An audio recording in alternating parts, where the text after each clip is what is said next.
CSR and Social Entrepreneurship. Hi. First of all, what is CSR? CSR stands for Corporate Social Responsibility. It is an action that a company can take that tries to help fix a problem in societies, environments, and the economy. For example, Coca-Cola, the beverage company, does a lot of CSR. After Hurricane Florence hit North and South Carolina, Coca-Cola donated $1 million to the Red Cross to support the relief. An obvious benefit of CSR is that the society gets better. The action done helps the society and helps improve situations in some societal problems. These actions done by companies seem unprofitable, where the company loses money instead of trying to gain money, but it actually could make more money for Coca-Cola. By donating to the relief of a hurricane, the company could openly advertise that they donated and that the company is caring to the community. So more customers choose Coca-Cola instead of other companies, cost Pepsi. The red circle stands out more than the green circle, right? This is called product differentiation. It is when a company tries to make a unique product that is different from their competitors to gain more customers. So people would want to buy the red circle instead of the other greens. The company could make more profit covering the cost of the donation and making profit, which is the money that companies get when they sell the product. Another benefit is that CSR gives the company lots of opportunities to reach different markets. Doing CSR makes the company more famous and possibly bigger, and if it succeeds, could give more budget to make new unique products in different markets, expanding the company's reach, attracting more customers. But CSR isn't all that rainbows and sunshine. Lots of companies have failed doing CSR. First of all, CSR is a very big risk that a company could take. It needs a lot of money to fund the project. But with big corporates like Coca-Cola, they have enough money to fund a big $1 million donation. But even when CSR is done, the company has to maintain doing CSR to keep the customers loyal to the company and buy the company's products. CSR is not a one-time thing. If the project is discontinued, then the customers would not be happy with the company and profits would decrease.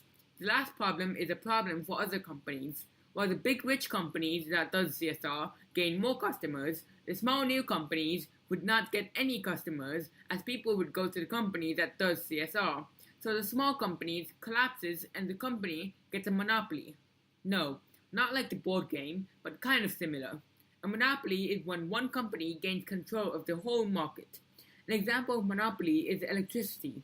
Customers don't get to choose who to get electricity from, like you choose which milk you choose in the grocery store. All electricity comes from one company, and that company is getting a monopoly of the electricity market. Now, going away from CSR, there's a similar type of thing that is called social entrepreneurship.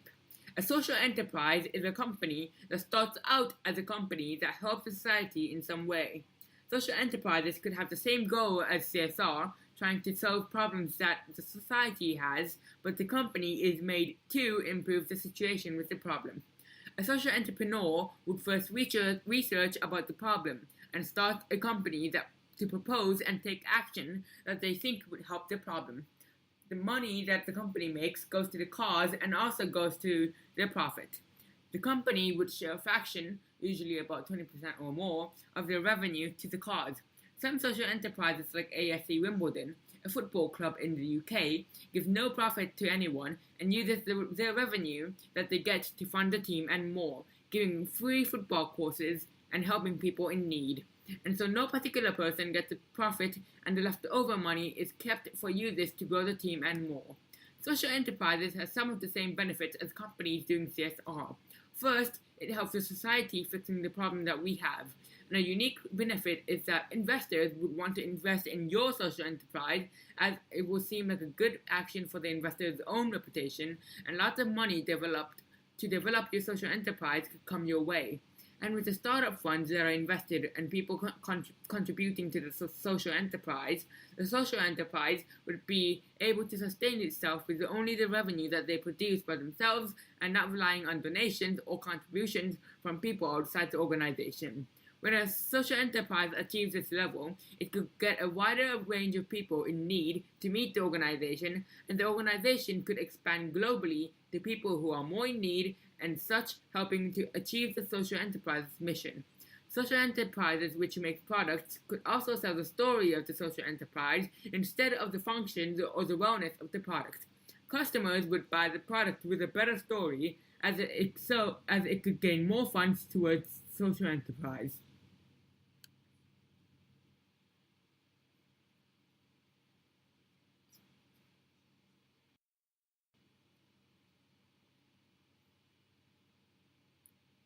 Of course, social enterprises also has disadvantages. First of all, when starting a social enterprise, unlike CSR, the company would have no base funds, and so the social enterprise would have to try to be advertised with as less of a budget as they can. A budget is the amount of money that a company is willing to spend on something. A tight budget could also mean that the social enterprise would be less known and not be able to reach the right markets and investors, causing the social enterprise to have not enough money to work forwards to the mission or even be able to sustain itself. And so social enterprises have to first start off with relying on personal connections, loans, or just pure luck of people finding your social enterprise through chance. But these days, it is easier to get investors trying to invest in your social enterprise with their internet. Crowdfunding is a way to get funds for startups. It is a system that people who believe in the same mission as the social enterprise are willing to put some money into the social enterprise's work. So some examples include Indiegogo, GoFundMe, and Kickstarter. Even when the money given is small, as the internet is accessible by many different people, it could gain lots of funding money that is enough to start the social enterprise. So, which is better, you ask? Well, glad you asked. CSR. Even though there are lots of controversies about which is better, I think that CSR is better than social enterprise. In Mexico, only 16.5% of social enterprises succeeded for more than 3 years. This is way too less successes with social enterprises. With these many failures with social enterprises, I doubt that they can make any difference to the society. Now, with CSR, paper has found that 70% of millennials in the US did some form of volunteering as a part of CSR. A whole lot of people would do voluntary work or donations if it is related to the employers or the people. And so, CSR is obviously the most superior option. CSR is also much more effective, as companies that do CSR is usually wealthy and so are able to fund more money to the cause than a social enterprise that is less funded and rather sustainable. Thank you for listening.